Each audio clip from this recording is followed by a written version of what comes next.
Welcome back to NBA Cinema. Sorry for the hiatus, man, but I've been busy with some other things and working on a few other projects. But we back, and we got to talk about this Draymond Green, Tari Eason thing. Now, I ignored the first time when Tari Eason was telling the Warriors to count their days or, come out and play or whatever he said on that live. I'm going to play that video for you. But Draymond sent a strong message as they have the opportunity to push the Houston Rockets out of playoff position tomorrow night. So I think with the Rockets speaking prematurely, I understand the rivalry in it and everything like that, but this could be kind of reminiscent of Ja Morant and those Grizzlies teams where they started talking prematurely before they had gotten it done, and I think everybody around the league should have kind of learned from that. But Tari Eason was talking as if they were already in playoff position or they had sent the Warriors home for the year. And now, ironically, the Warriors will have the opportunity to effectively end their season or, in any hopes of them going to the playoffs. Warriors, come out to play! Warriors, come out to play! Yeah, it's like that. Really big time win for us, especially with the Rockets coming out to play. They have lost a couple in a row. And, you're 3 games behind with 7 games left, and you're losing the tiebreaker. So 4 games behind in a sense with 7 to go. My math serves me correctly. Tomorrow will be an opportunity to end their season. Their playoff hopes. If my math serves me correctly, maybe there will be one more game. I haven't looked that up. That's just some rough math for you math geniuses out there that's going to be like, no, they're not mathematically eliminated. And great. Almost. So while they wouldn't mathematically technically be eliminated, it would take so much, some losing from other teams, some tiebreaker losses from other teams that are putting themselves in position as well, for them to get to that point and make the postseason.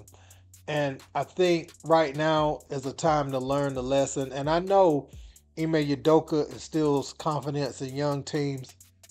You can see Jalen Green starting to play at another level, which we weren't accustomed to him playing. We always saw the potential, but it was inconsistency at best, over the first few years of his NBA career. But the gifts were there. The gifts was more on all-star level, but the play wasn't matching it night in and night out, which is typical for a young player. But now we're starting to see Jalen Green make plays on both ends of the floor. We're starting to see him be more confident. Those benches earlier in the year, you have that then forces you, okay, you can't play this certain way. You have to play within the confines of the team. Yes, we want you to stand out and star, but it has to be within the confines of the team, and you have to contribute in other ways than volume shooting. And I think that has taken his game to the next level. So even if the Rockets don't make the postseason this year, they would be knocking on the door of that next season. I would say people like Tari Eason, and I love Tari Eason because he's one of those effort guys, very much like Josh Hart in that way. And I ain't talking about the way that they play or their style of play, but more so just the way they impact the team with those type of plays that they can make. I think he's instrumental to the team's success. Or, Tari Eason, one of those guys you could put on any good team, you know what I'm saying? And he will have a niche because he will make those effort plays. But as far as the talking and everything, I think the Warriors, they are champions 4 times over, and they deserve the respect. As far as talking to them like that, again, I can respect the trash talker that's talking when he's not front running. So from that aspect, I can rock with it a little bit. But just as far as the way that the team's trending, just kind of let your play do the talking. We see y'all as an up and coming team.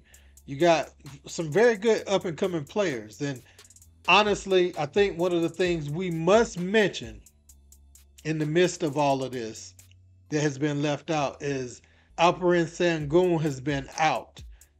Had he not gotten injured, I think we may be having a different conversation today. They're not mathematically out, and they're not ruling out his return. But I would say at this point, go ahead and rule out his return, because this is one of the best centers in the game. You know, you look at Jokic, and I mean, honestly, if you look at Jokic after him, and I guess maybe you consider, it depends whether you consider Wemby a 4 or a 5.